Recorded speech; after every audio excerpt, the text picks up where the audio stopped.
The BS Report is a free-flowing conversation that occasionally touches on mature subjects.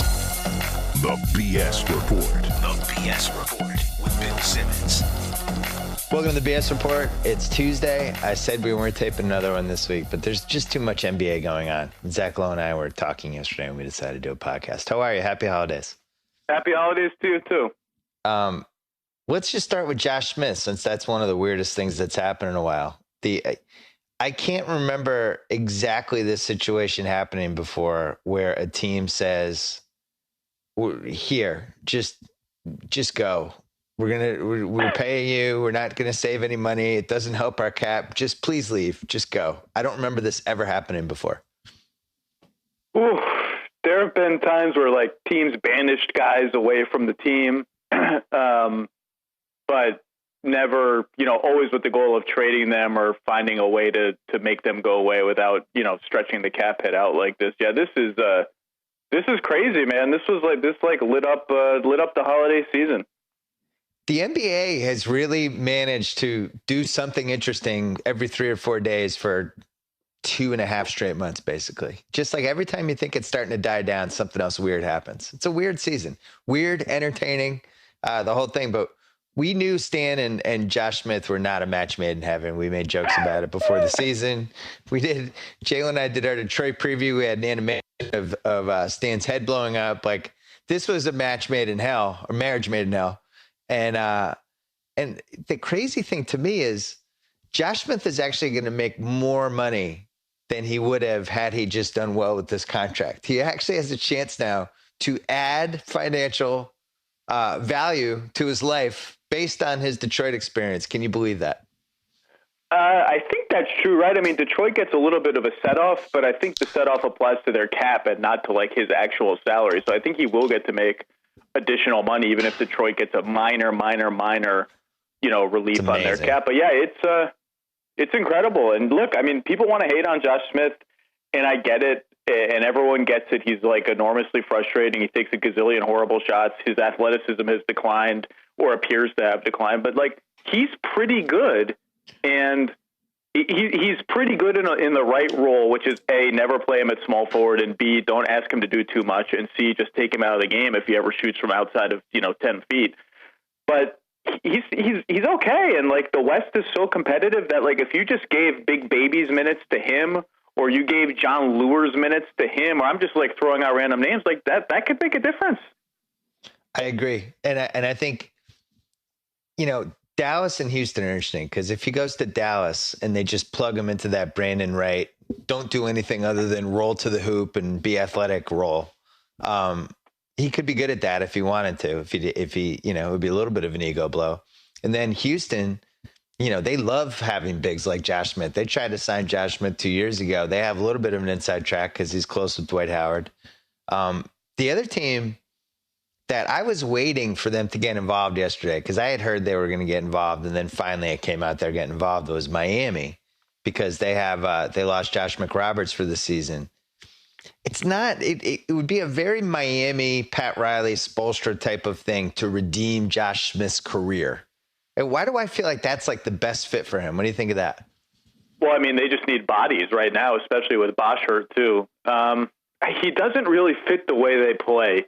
The pace and space, move the ball, everyone can shoot threes or at least shoot moderately long jumpers and blah, blah, blah. I mean, he's a good passer and he's a good screener, but he doesn't quite fit their ethos. And my sense for Miami is there's a little bit of division in among the power players there about whether they should go after him. But clearly getting the injury or the disabled player exception for McRoberts indicates they might try. But yeah, he'd be interesting there. But again, I mean, they need bodies to, just to stay alive. And I mean, I won't even call it the Eastern Conference playoff race. Whatever it is, they just need some healthy guys to play.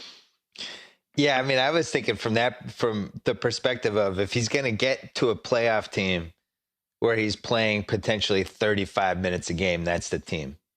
I don't know if Josh Smith is playing 30 plus minutes is a great fit for anybody with what's happened in his game the last couple of years. But I also thought he was underrated heading into that Detroit experience because, Atlanta made the playoffs a bunch of years and he was the best guy on that team and they made the round 2 a couple of times. And I always thought he was a little bit underrated just because people got kind of distracted by the bad shot selection and the facial expressions. It's hard for me to imagine that he's done, and I think you just pointed out he was being used incorrectly in Detroit. They're playing him at small forward, or he didn't have good point guards. He had one of the worst coaching experiences you could have as an NBA player last year. It was a complete catastrophe.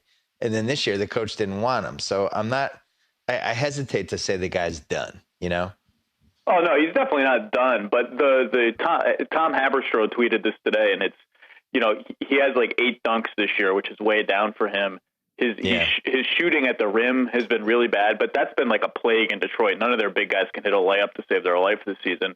So like his athleticism indicators are going the wrong way. Like that you mentioned Brandon Wright. Like I think we kind of underrate how hard it is to do what Brandon Wright had done in Dallas. That like jump from the foul line, catch and dunk. Like I'm not sure Josh Smith can really do that. And now he can do some other things. He can catch it on the move and pass it to corner shooters and make smart reads that Brandon Wright probably can't make.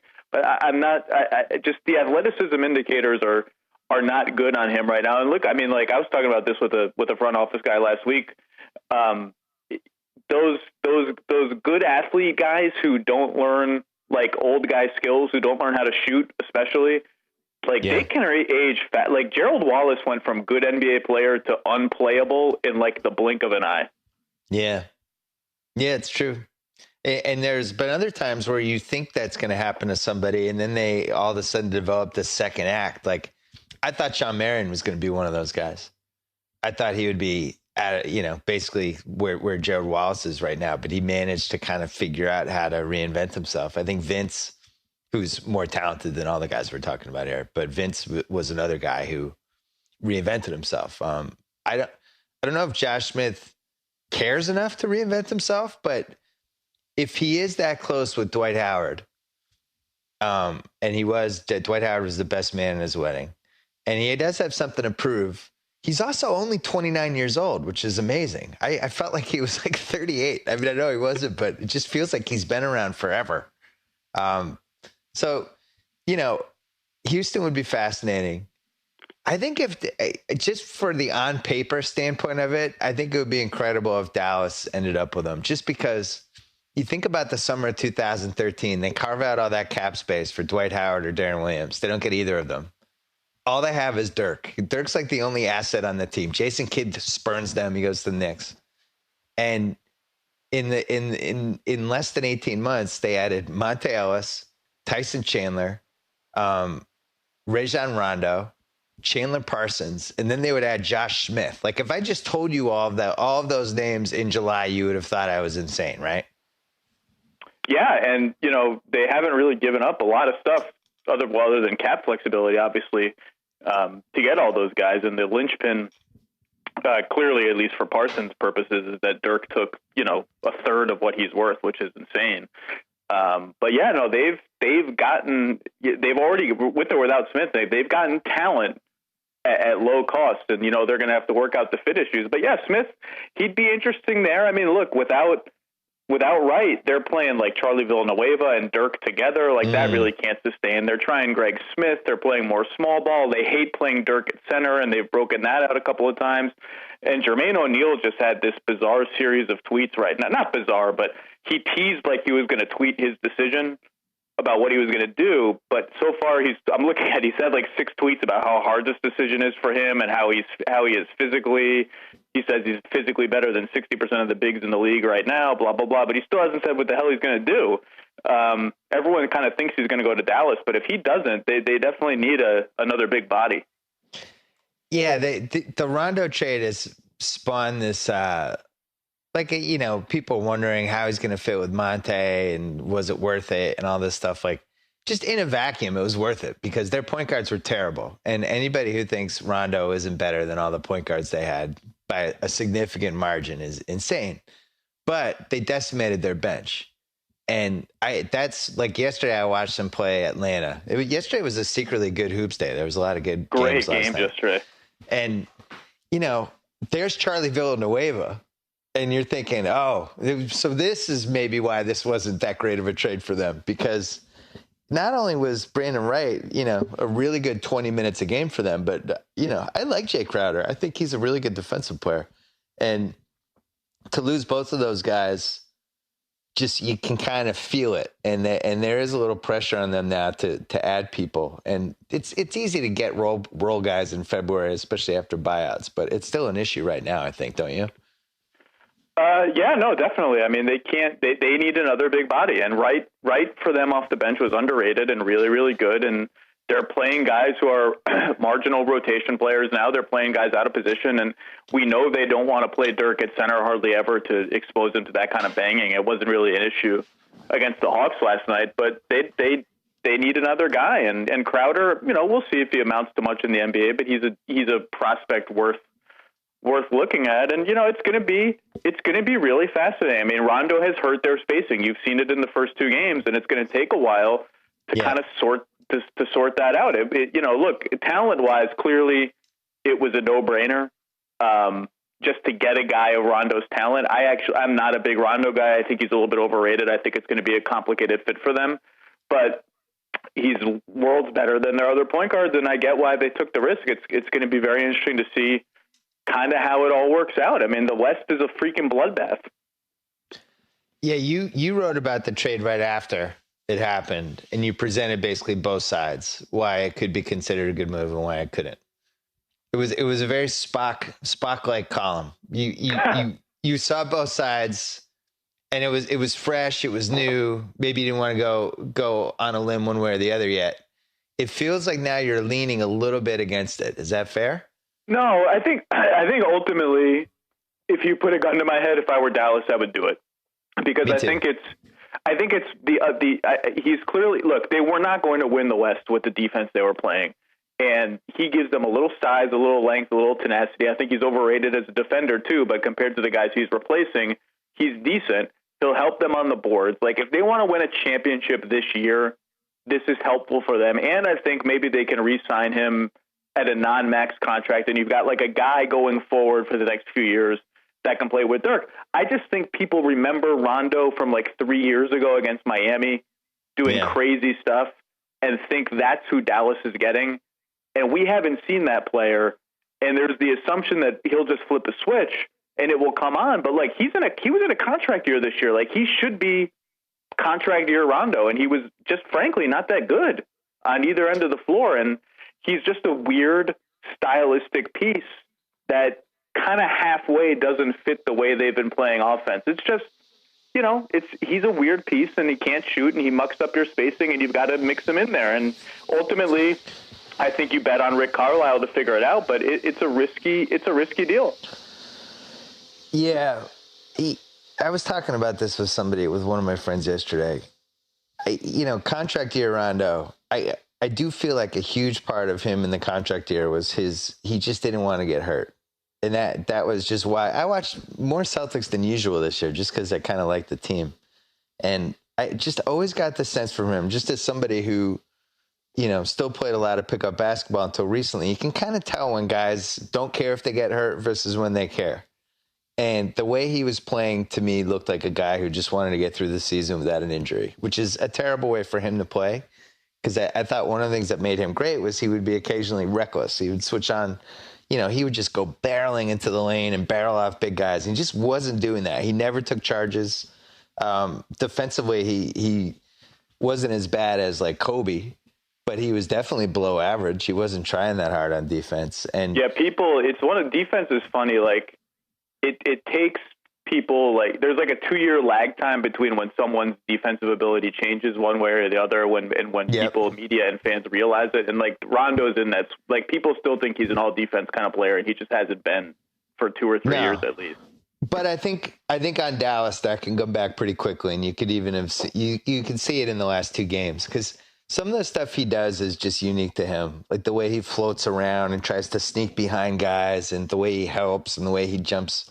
He gambles on steals too much. He can guard bigger guys, which I always thought has made him a little bit unique from different point guards. That's huge. I think that's huge for Dallas. When you have so many little guys, you need some of those little guys to be able to guard twos. And his rebounding too. I mean, that's what makes him really unique, and that's a weak spot for the Right. Mavs. Especially on defense, but on offense, they would like more offensive rebounds. They're a team that kind of believes in the power of offensive rebounds. And if you can get watch Patrick Beverly offensive rebound for the Rockets. Like if you can get like 3 or 4 sneaky point guard offensive rebounds a game, then you kick out for threes like that. Those are game changers. Right.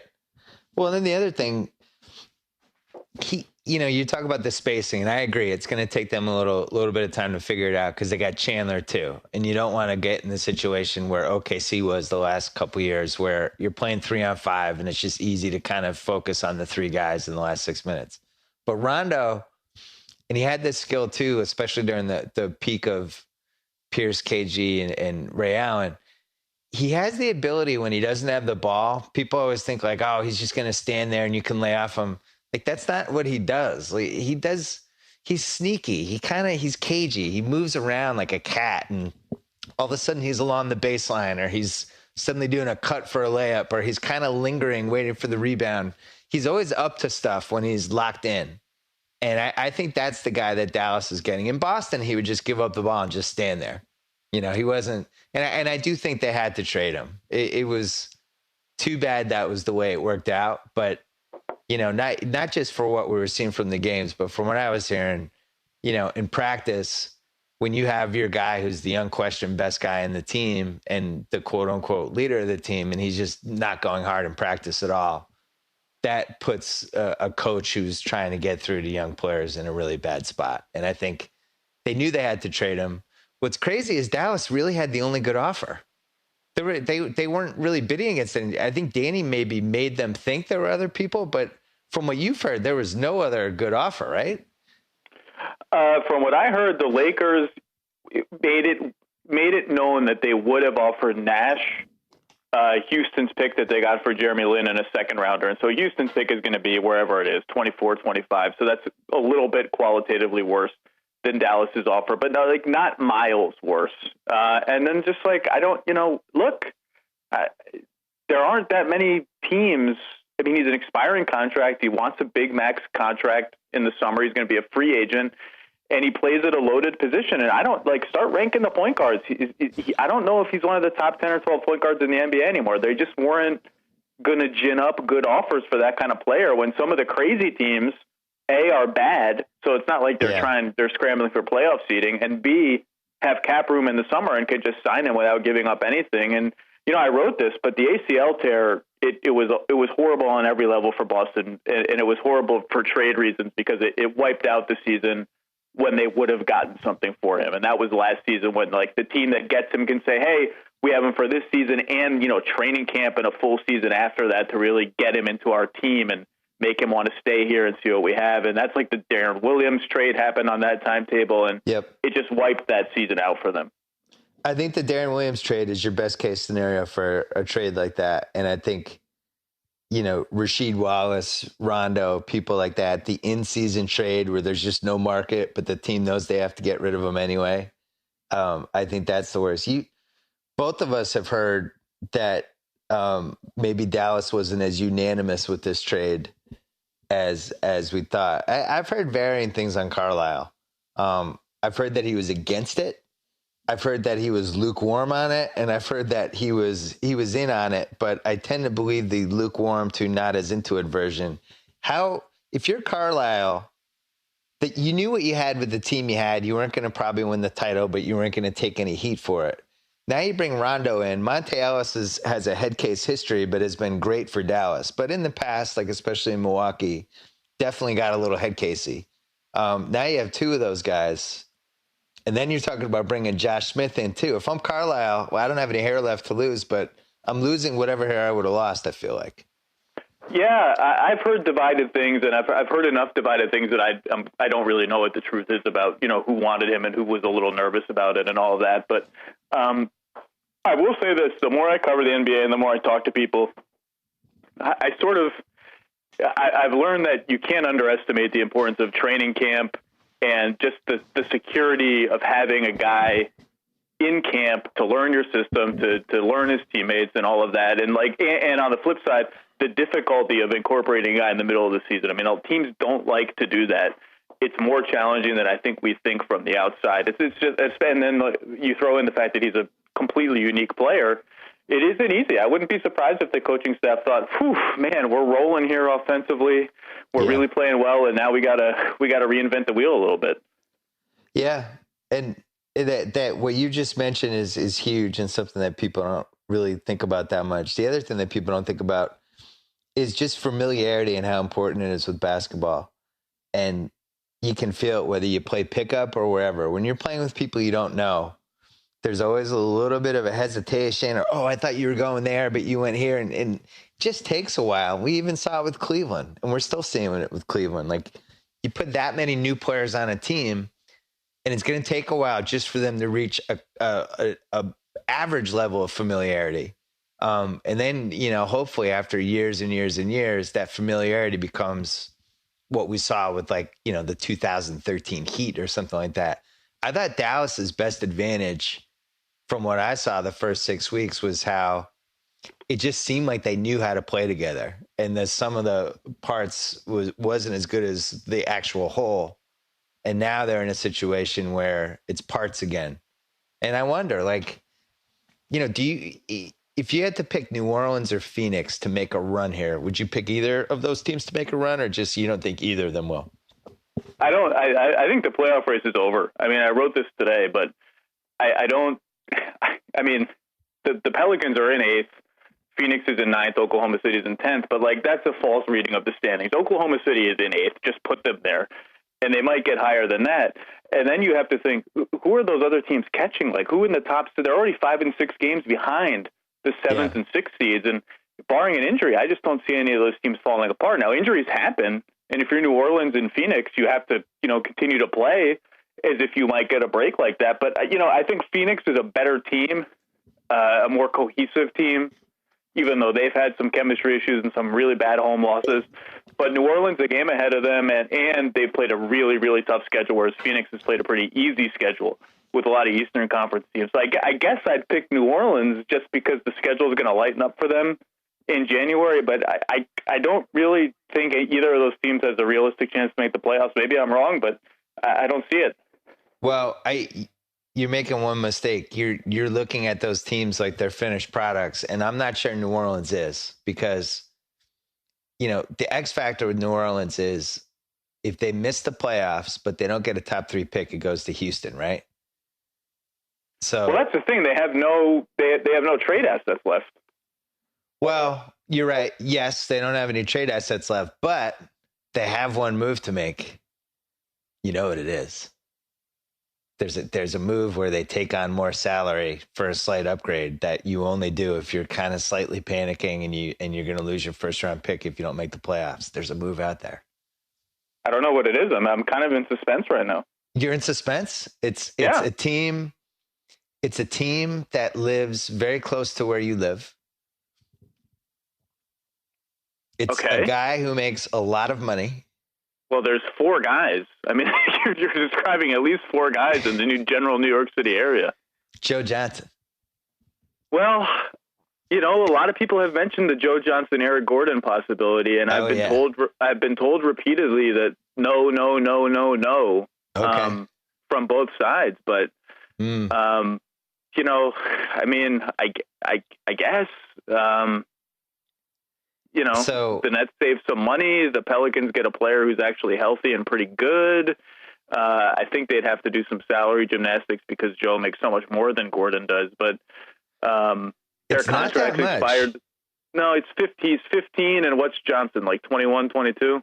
You could do it for It's not much. You're right. It would be Johnson for Eric Gordon makes 15. Johnson, throw in 23. Johnson, oh my God. John Salmons and Austin Rivers or whatever, and you're done. They could get there. And there's a lot of stuff going around about Prokhorov right now because the ruble has gone way down in Russia, and he's just not there. I mean, he's probably the all-time absentee NBA owner we've had this century. I think he goes to 3 games a year. They have to swap picks with Atlanta this year, so they can't even tank. Boston gets their pick next year. They got to swap picks with Boston in 2017, and Boston gets their 2018 pick. So blowing it up makes no sense. but paying crazy amounts of money for a roster that has no chance of winning the title makes no sense either, which is why I think Darren ends up in Sacramento, and I think Joe Johnson gets traded, and New Orleans makes the most sense. And if you put Joe Johnson on New Orleans, in lieu of Eric Gordon, who isn't even playing, that's a really interesting team now, especially Joe Johnson. Say what you want about the dude, but that dude can make plays at crunch time. And that guy's a good two guard who, can still do things. I think they'd be interesting if they got him. Well, he had one of the greatest crunch time seasons ever last year, where he was like 8 of 9 in the last minute of a game or something like that. In the last minute of close games. It was crazy. One buzzer beater after another. He can play both wing positions. Yeah, Joe Johnson is good. I mean, the contract has come to define him, but he's a very good NBA player. He would clearly help them. He can play with and without the ball. He can post up. He can do he's a good defender. He would clearly help them. And they need help on the wing. They need some balance in their roster, which is all screwed up, and their bench is a disaster, and everything that we all know. And again, the Nets would save some money, and that should be the Nets' primary goal, is just get out of these contracts as soon as possible. And that's why Darren Williams to Sacramento is fascinating to me. The Plumlee variable, the Plumlee holdup is so interesting, because Plumlee went from look at Chart Plumlee's last year. Like a year ago, he was like bench surprise. Oh wow, Plumlee's really good. Then the playoffs came around, and Plumlee basically fell out of the rotation. It was like, oh, he's not ready for prime time. Then it's like Team USA. Plumlee doesn't deserve it, but still, it's cool. He's on Team USA. Then he almost fell out of the rotation, and basically did again this season. Jerome Jordan was playing over him in a few games. And now over the last 2 weeks, it's like Plumlee's averaging 20 and 10. He's dunking everything in sight. And now he's like the holdup in your one chance to dump Darren Williams' terrible contract. And you wonder how much of a holdup he would be if it weren't for the last 10 days. Well, all right, so let's say they dump Joe Johnson to New Orleans. They'd save $5 million this year, something like that.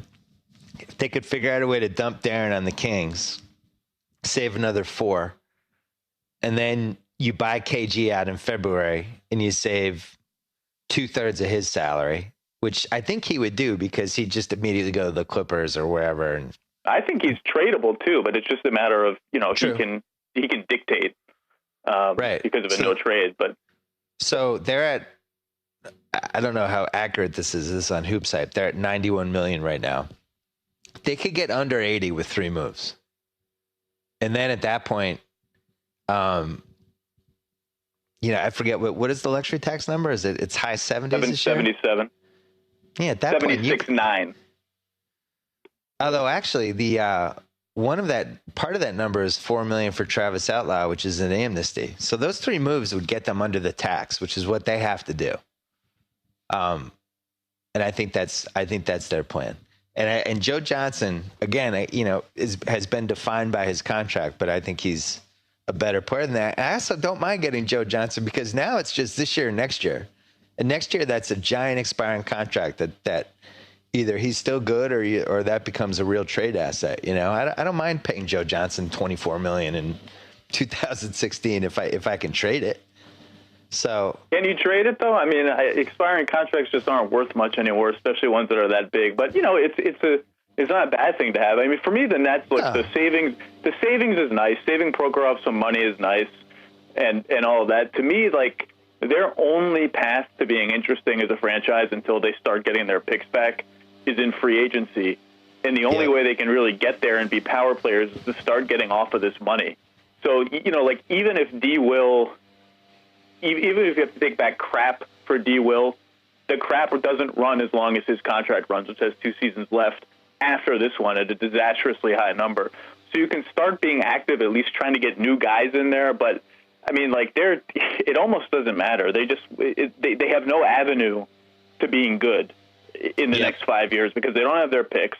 And even if they do dump all this money, it's like Kevin Durant isn't coming here to be the guy on a bad team. That's just that's not happening. Right.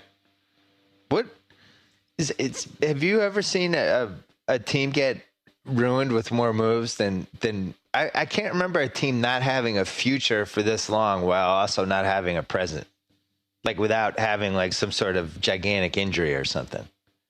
It's kind of unprecedented, and I can't believe Billy King still has a job. I don't know what else you have to do to lose your job. And he lost this power struggle with he won this power struggle with Jason Kidd, who I will fully admit I made a lot of jokes about last year as a first-year coach. Jason Kidd's done a really nice job with the Bucks. I gotta say, really, really nice. Jason Kidd's a legitimately good coach, and I think we learned that in the second half of last year. We're learning it now. He's a good coach, and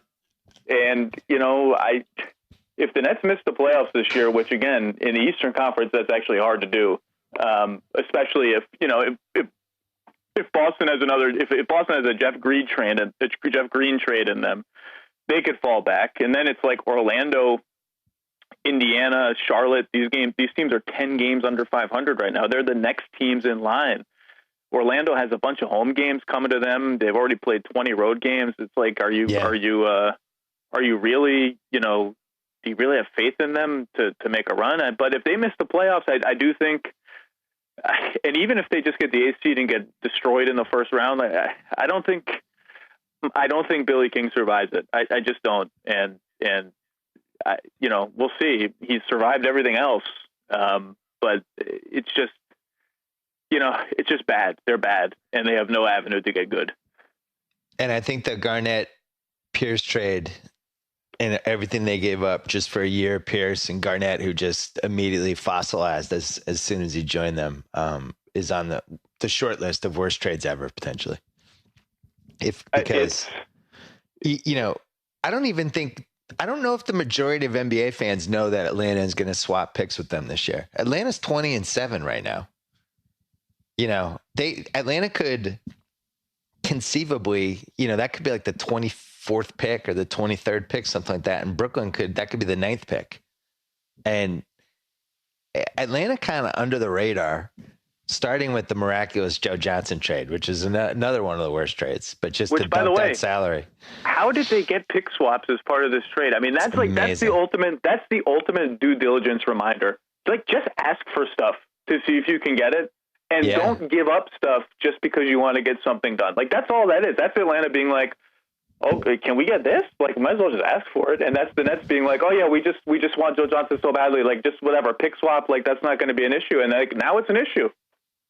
So Billy King gave up the 2nd overall pick and the 3rd overall pick for Darren Williams.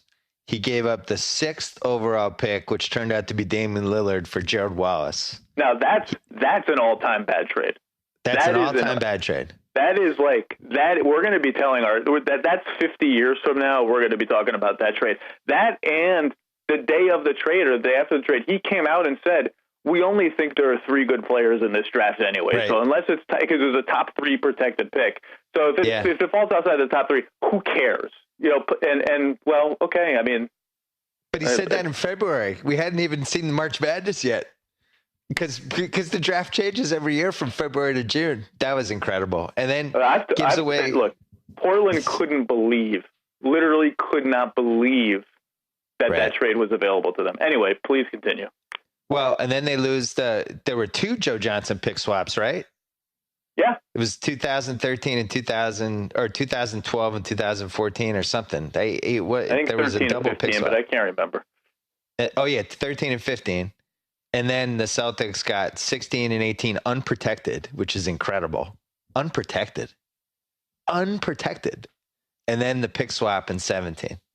So Danny Ainge is sitting there just like rubbing his hands together, hoping that nobody throws them a life raft in whatever form that would take. Yeah, my dad is kind of upset that they've stockpiled so many picks, but he's just like, so what does this mean? We're going to be good again when I'm 73 years old? Like, he's kind of in that mode, but I do think Danny doesn't think about it that way. I think he just looks at it like assets, and it's just like, can I take this asset and turn it into a better asset? And I'm going to stockpile all of these assets together, and eventually life's going to work out for me because I'm Danny Ainge and it did before. Well, I think that's his mindset. Let's also not understate the importance of ownership in all of this. Like got Danny, the Celtics owners are smart.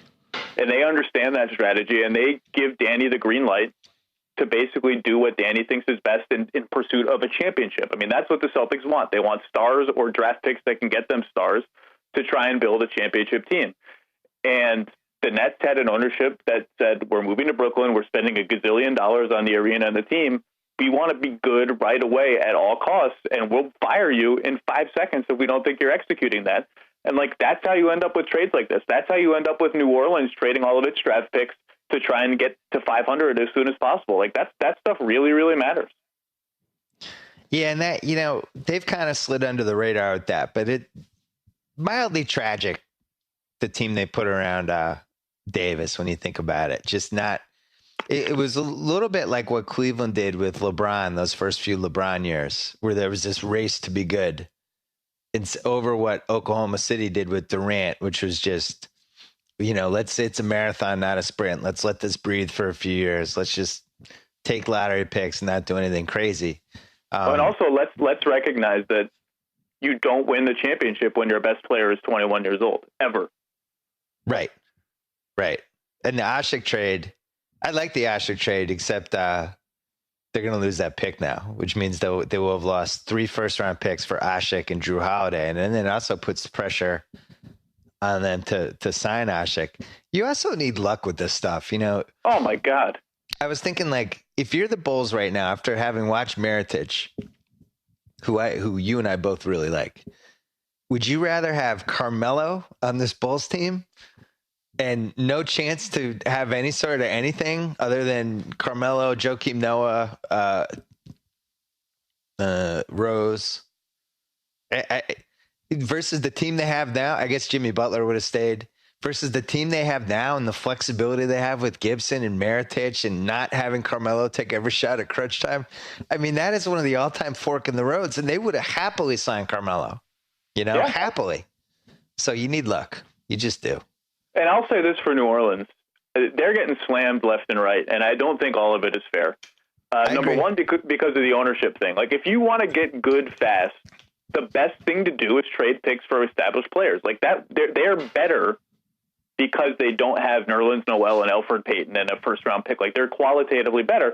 And actually, I like Drew Holiday. I think Drew Holiday is a good NBA player, and they've mostly signed young guys whose ages aren't that far away from Davis, to the point that if it worked, if they all congealed together, they could grow into a team. The two caveats are Eric Gordon has turned out to be a disaster, and Robin Lopez and Vasquez for Tyreek Evans. Oh. Tyreek's okay. Tyreek's pretty good. He meshes well. If you run a pick and roll with Tyreek and Davis and you have Ryan Anderson spacing the floor, that's really powerful offensively. But he's probably not quite worth what his contract is. And because you traded Robin Lopez, who's a very nice center, you then gave up another pick to get Ashik to replace a guy that you could have effectively already had on your team. And I think that's where you start to see sort of the trickling disappearance of assets in ways that are just like not optimal. You could have spent that Tyreek money just on like a couple of wing shooters or something and had basically the same team win-wise with a little bit more flexibility going forward. But so all that being said, but we both know why they did that, though. Did what? Which one? All of that together? No, Tyreek. Come on. Oh, well, that's right. He's it's Arn Tellem, right? Doesn't Arn Tellem represent half the team now? Well, including Anthony Davis, who's the guy they cared about on that team. Well, so I think that was part of it. I hate giving up assets so I can then overpay Tyreek Evans. I hate that trade every time. I despised it when it happened. I always liked Vasquez and I always liked Lopez.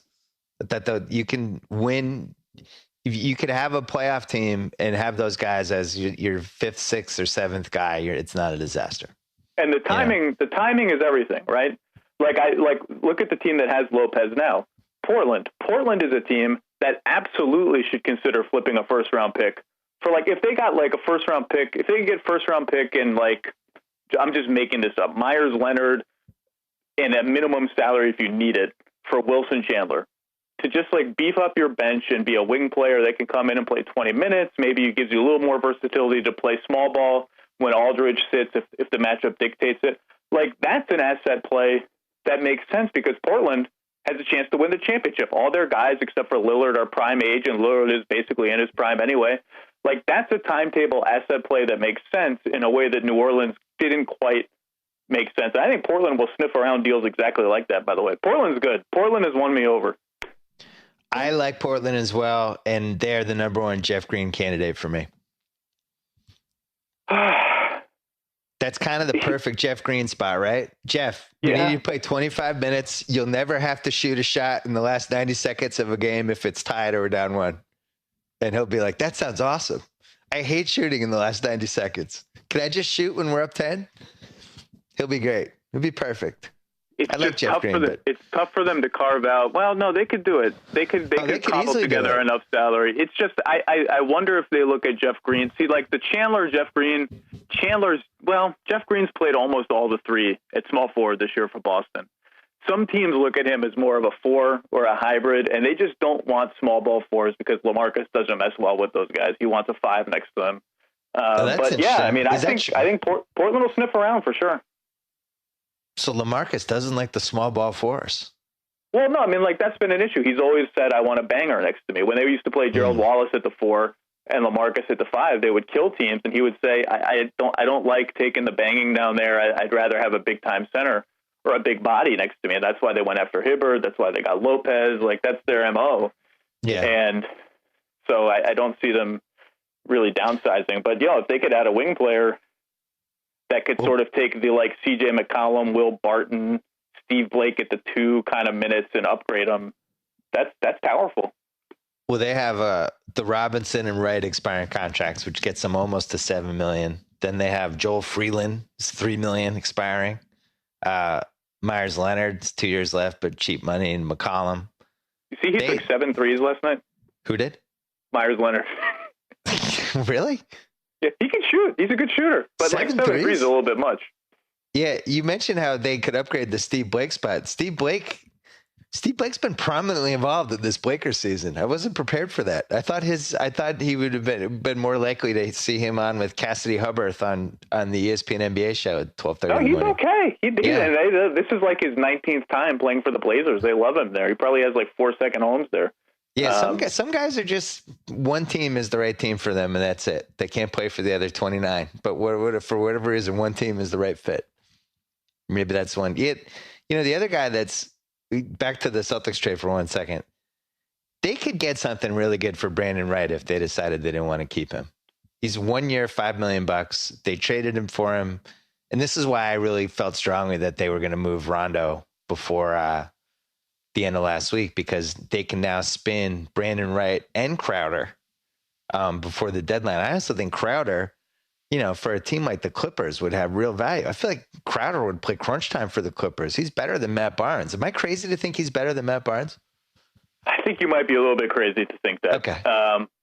He's on my team now. I become Tommy Heinsohn when Celtics are involved. I can see how he could be. He's just unproven, and like the under. Well, first of all, Barnes is shooting like 39% from 3. Whatever was going on with him in terms of shooting slump, right? I think that's his season-long mark is something like 38, 39%.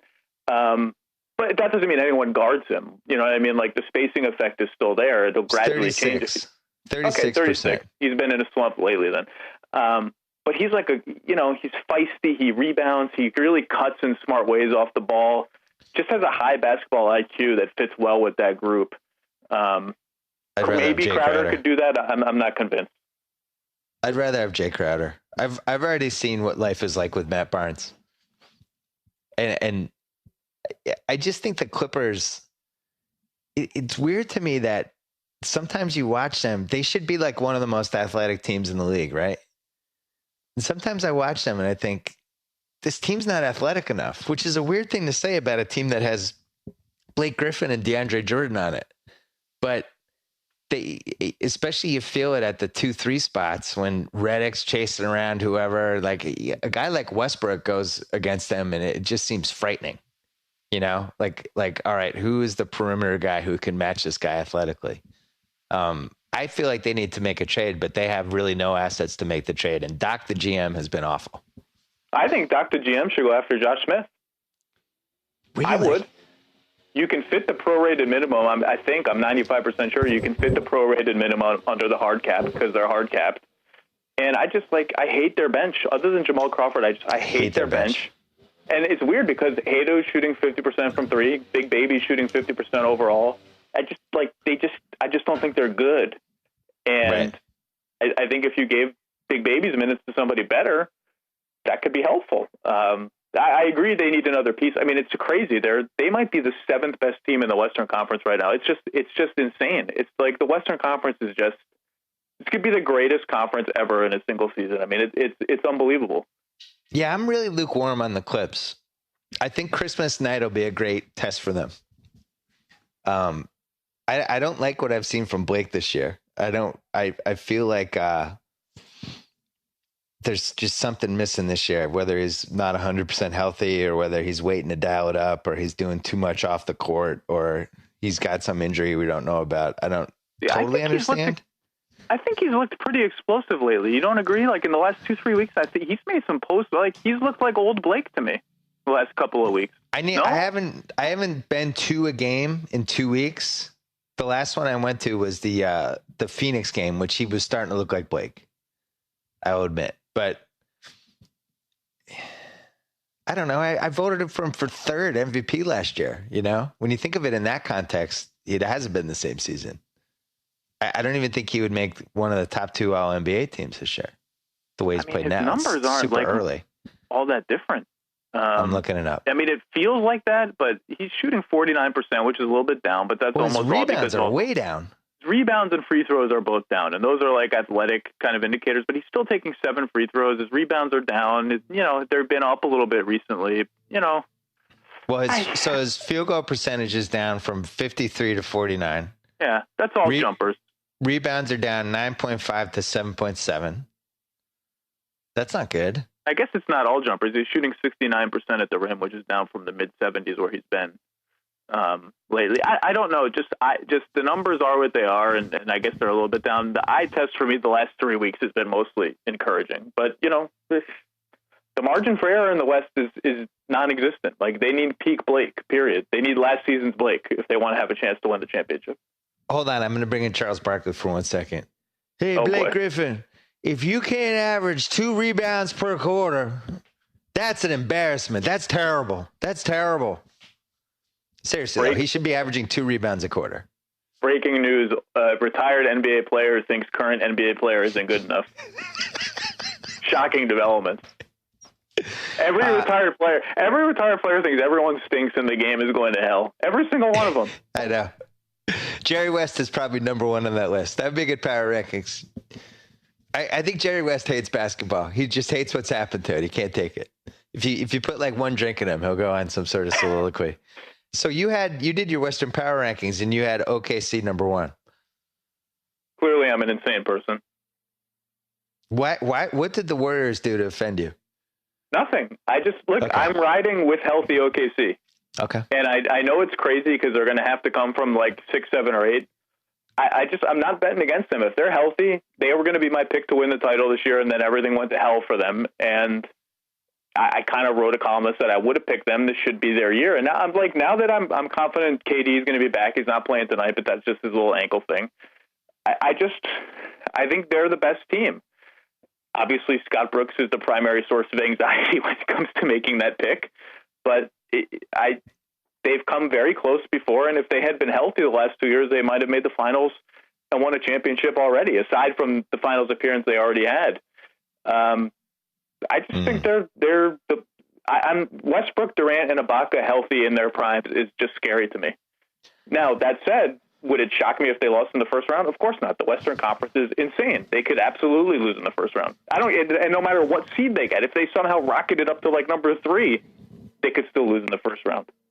Westbrook has been particularly terrifying this year. Jalen and I were arguing about it because Jalen's like, he's the same guy he's been every year. You're just appreciating more, all that stuff. That's fine. I feel like there's a slightly more cerebral aspect to his game, 1. And 2, he's the league's alpha dog now. I don't know if he's the best player in the league, but I think he has the most confidence of any player in the league. I really feel like he goes into these games. I think Deion Waiters may still lead that category. Okay, all right. Deion Waiters aside.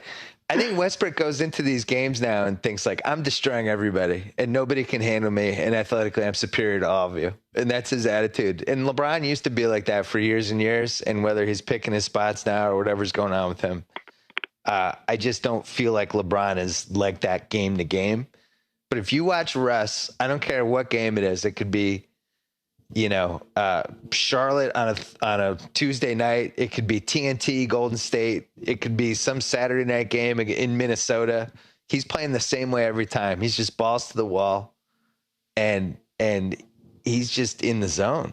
It's real. I feel like he's become the alpha dog of that team. Like I feel like Durant is like his Robin now. Like they flipped. Am I crazy? I mean, Westbrook has been sensational. I've always been a big Westbrook guy. I get that he has flaws, but I've always been very, very big Westbrook pro supporter. The downside of all that is like what's happened in crunch time of a couple of games recently when Durant has been injured, and it's what Westbrook taking one 30-footer after another and missing and missing with no movement and no real play that's drawn up. And like he and Reggie Jackson can both get into that mode, and there's a lot of like dirty looks being shot back and forth between Durant, Westbrook, and Reggie Jackson. I just think they need everyone to make it work. But yeah, Durant, I mean, look, he went off for 30 and a half last week. That was amazing. He's the alpha dog when he comes back. But like, to me, that doesn't matter. They're co-alpha dogs, and they're both awesome. And I'm again, anyone could win the West, but if you put a gun to my head and said every single team is healthy, the playoffs are starting today, who are you picking? I'm going to pick Oklahoma City. Don't feel great about it, but that's who I'm picking. Who are you picking? Gun to your head. Everyone's healthy. Who are you taking? I like Depends on matchups. It's going to be all about matchups. I know we say that every year with the West. I like Golden State the most because they're going to get the 1 seed. They have really got nothing at all from David Lee the whole season, which has been amazing. I think they have a subtle trade to make, probably not a big one, but they can upgrade the Barbosa spot and get somebody who can play 15 minutes a game there, who can make a couple threes and maybe be a heat check guy, which would be interesting. Getting Lee back will really help. Getting Bogut back will help. I just love the way they play together. Curry's on the short list of guys you feel good about with 3 minutes left in a tie game if he's on your team. Clay took a step up. I just like the way they're playing. I think they're going to be a really tough out at home.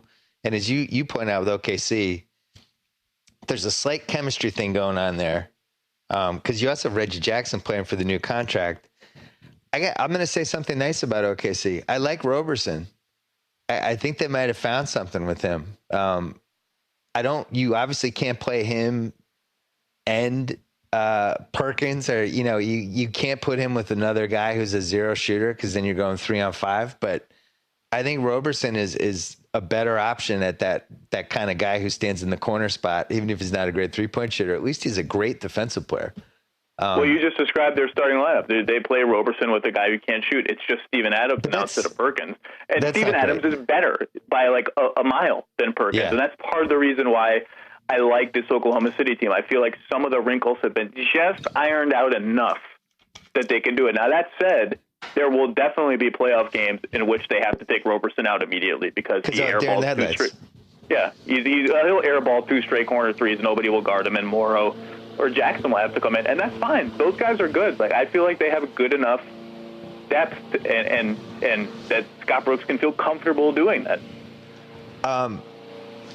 Is there any chance OKC is going to make a trade? It's really hard for me to fathom that they wouldn't make a trade when they have the Perkins expiring. They have a number 1 pick. They have Jeremy Lamb, McGarry, maybe even Steven Adams. Like, it's not like they don't have pieces to move. And there are dudes out there that could help them. And it could be anybody. I mean, freaking Brandon Bass would help this team. There's guys out there that could help them, and missing pieces and veterans and people you could trust. Are we just to assume that they're never making another trade again after James Harden? That was the last trade he'll ever make?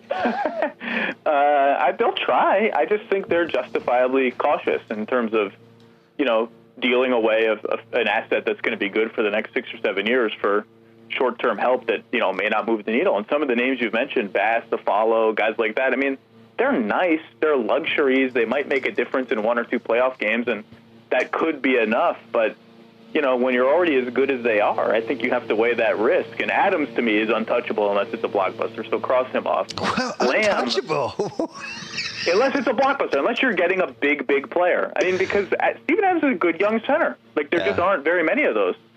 And Lamb, I mean, does anyone in the NBA go up and down more than Lamb? He has 10 days where he like goes 6 for 7 every day, and now he's playing like 5 minutes a game, 0 for 2. Nobody trusts him. It's he's had a really crazy NBA career. Yeah, there are nights you can catch Lamb, and it seems like they changed his coffee or something, and he suddenly looks super confident. But I'm looking at it really does seem like the Harden trade was the last trade OKC's made. I mean, they made a couple, like they traded Thabo to the Hawks to make it easier for them to sign or whatever, like little minor roster moves just to get some sort of exception or whatever. But the last real trade they've made was October 27th, 2012. And that's a I remember exactly where I was NBA moment. You just started working for us, right? Oh yeah. No, I got an excited text from Bill Simmons that said, I think it just said Dork Elvis with like 15 exclamation points after it. I wrote about, please don't trade James Harden like 3 weeks before that trade. Please don't do it.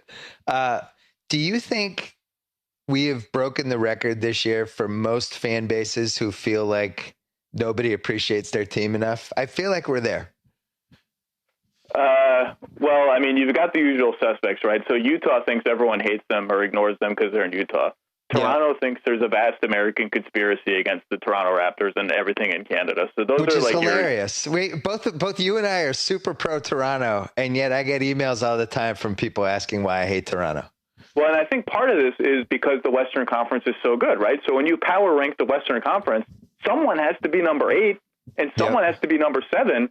And those fans rightfully think, hold on, my team is really, really good. How are you putting them number 7? And then you look at the teams above them and you're like, I don't know, who the hell is going to be there? Memphis? I mean, it's unbelievable. Don't forget Memphis. Memphis fans think they're fine. I like Memphis fans.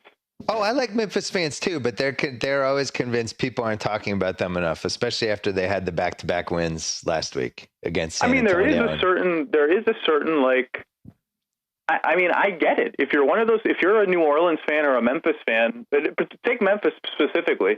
I mean, how many times are they on national TV this year? I don't know, but it's in single digits. It might be less than 6. Less than they should be. And then you're like, Thursday night rolls around, and let's get excited for this Knicks, Bulls, Lakers, Clippers doubleheader again, because those teams have to be on TV every single week. I mean, I get it. Why are the Lakers on TV all the time? Why are we still writing about the Lakers? They stink. Case closed. Let's ignore them for 6 months. Yeah. I was very excited. We did the last Grantland basketball show, and I don't even think we mentioned them, which was nice. Portland fans, huge axe to grind against everyone at all times. Yeah, but they're nice. We've talked about this. I fully support their axe to grind, and they're right. They have 2 of the best 18 players in the league, and they never get talked about ever. And they have a nice team, and the Lillard 40, what did he have, 43 or 46? What did he end up with on Friday night? 43. Oh, that was I think 46. That was unbelievable. I was by myself in my apartment. This is the state of my life. My wife was already away for the holidays. I was just like laughing to nobody on my couch, cackling. Like my neighbors probably thought I was crazy. Then you have it like this, so there are other nobody talks about us teams, but just like their fans have either given up or there's just like deep self-loathing. Like Atlanta, you never hear from Atlanta fans being like, nobody talks about the Hawks. Right. And they're 19-7 or whatever. Yeah. And then San Antonio, they're always going to feel like they just have years of scars from the years when everybody just kicked them around. And even though the last 2 years were San Antonio Love Fest, they're still always going to have the chip on their shoulder, I feel like. But yeah. I would say probably Toronto might be the number 1 fan base now that feels like they're not getting enough love. So give them love for 20 seconds right now. The Raptors or the fans? The Raptor fans. Just give those fans love about their team right now, about the fact that we know that they have a good team. I'm going there in 2 days, and I'm like devastated that the Raptors aren't home. I love the Raptors. I love watching them play. I've been driving the Kyle Lowry bandwagon for like 3 years at least. The Raptors are really good, and I'll say this, that it might be, I mean, there's no way to definitively prove this. I mean, 538 could come up with some measure, but that is an unbelievable sports town. Like, that's what I'll say for their fans. You go to like some dinky FC Toronto game, which is their MLS team, Yeah. And like you think you're in Brazil all of a sudden with the way the fans are. I remember being out at a bar there last holidays, and there was a band playing, and the band was like, "I'm sorry to do this. The Maple Leafs game just went into overtime. We're taking a break from the set to watch overtime. Sorry, patrons." And like everyone was like, "Yeah, watch the Maple Leafs." It's like unbelievable. Right. You can't get tickets to Maple Leafs games. It's like getting season tickets to an NFL team. You have to wait like 30 years. It would be. I tweeted this on Friday. I haven't enjoyed watching the Cavs this year. I've been stunned by how unenjoyable they've been. I really thought like I would be like, oh, the Cavs are on. You know, heading into the season, oh, the Cavs are on. Like that would be like the dominant league pass feeling I'd have if they were playing.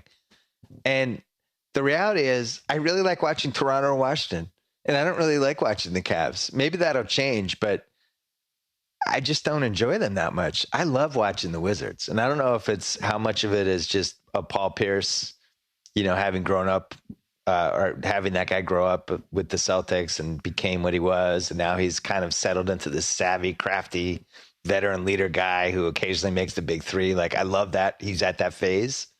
But those are my two favorite teams in the East to watch. If you told me right now, Toronto versus Washington in the Eastern Finals, I would sign up for that. I think that would be a really great finals. No question. No question. Yeah, I mean, Cleveland, I said this to Pelton last week on my podcast. Like, there are two things about them. Number one, they're not running a David Blatt offense. He's given up and surrendered control of that team to LeBron. They're running a LeBron pick and roll offense. Number two, like, there's just no, like, they don't play with force. There's no force on that team. Like, even when the Heat were kind of scuffling around in year one together, you just looked at like the athleticism and the power of Wade, Bosh, and James, and you thought they're still scary. They're still going to figure it out, and like they're still like intimidating. Cleveland, like no one is going into Cleveland and being like, "Oh God, we're intimidated by Cleveland." There's no like oomph. There's no force. That said, they may well end up the best team in the Eastern Conference. I mean, their big three is better than anyone else's, but it's just I thought they would intimidate people in a different way with their passing and their shooting, and they just haven't yet. They're not good enough defensively, and LeBron just can't. Old LeBron could have played the 42 minutes where he's kind of on cruise control and then flipped it on, and it just doesn't seem like he can do that anymore. He'll have a night where you know he's going to have a good night, but he also has off nights too. If you like, Chicago's 18-9 and Cleveland's 16-10 right now. Chicago's 4 seed, Cleveland's a 5 seed. If I had to bet money on it right now, I think Chicago has a better chance to get the 1 seed than Cleveland does because, you know, kind of quietly Rose has started to look like Rose again. And if that's gonna keep happening, and if he can stay on the court and kind of become the guy we were hoping he'd become with all the other weapons they have, and with what's happened to Jimmy Butler, which is the story of the season from the WTF standpoint, Chicago's the scariest team in that conference. Sorry, Toronto, and sorry, Washington, but it's true. Well, look, Derrick Rose played last night after sitting out 2 games in a row, and before that he played a bunch of games in a row after sitting out a bunch of games. It's like, you know, I keep watching Chicago and thinking this is like I might pick them to win the championship if they're healthy in April because I love their roster. I love the way they're built, and they're in the East, so they don't have quite the gauntlet that some of the teams that are probably better in the West have to get through, and then they just have to win 1 series against the West team. They clearly should be in that conversation. We just need to see it, and Rose and Noah haven't been able to stay on the court, and until they are, you know, we just have to withhold judgment. But I agree. I think they are. Like I said, if they're healthy in April, I might pick them to win the championship. Dude, they put up 49 on Toronto in the fourth quarter last night. Little home cooking from the refs in that game. But yeah, no, they're a good offensive team. No question. 49 though. Yeah, I mean, you could have Tim Donaghy in 2007 as your referee, and 49 is still a crazy total. Butler to me is not a top 3 MVP candidate, but I think he's like in the top 7 for what he's meant to that team, because that season could have gone really wrong for them coming out of the gate with what was going on with Rose's injury stuff. And to have somebody just come in and be like, you know what, guys, I've never been this kind of player before, but now I am. I got it. I'm cool. I'll be the rock of this team. Just crazy. I mean, they have a chance to get the 1 seed because of how he held the team together those first 7 weeks, I feel like. Chicago had a chance to sign him for less than the max, and they didn't take it, and they're going to regret it because he's going to get the max unless he gets hurt. Well, wasn't it way less than the max? I heard it was like 50 for 4 or something. Well, it's unclear like what he would have accepted and what they offered. I've had varying conversations about that I probably shouldn't get into, but they definitely could have got him for less than the max. They could have, let's just say they could have got him for probably like 13, 12 and a half, something like that, 14 at the absolute peak. I heard 50 for 4 because Klay Thompson got 70 for 4, and he's not Klay. He wasn't Klay Thompson at that point, but Alec Burks was getting around there. You could see this coming. He's healthy. Yeah. And frankly, like I predicted, that I was optimistic about him, frankly, partly because Rose was back and he wouldn't have to do as much heavy lifting. And it turns out he's fine either way. I mean, he's obviously in the long run going to be better off if Rose can create some stuff for him. But no, he's been out. It's really fun to watch him. He is explosive and smart and tough as all hell. He is fun to watch. True or false? The Celtics picked Marshawn Brooks like right before him, and then traded that pick for Juwan Johnson. Where is Juwan Johnson now? It's a great question. I'll tell you this. Somewhere there's like a 3,000 word post on CelticsBlog.com about Juwan Johnson's potential to be a stretch 4 in the NBA.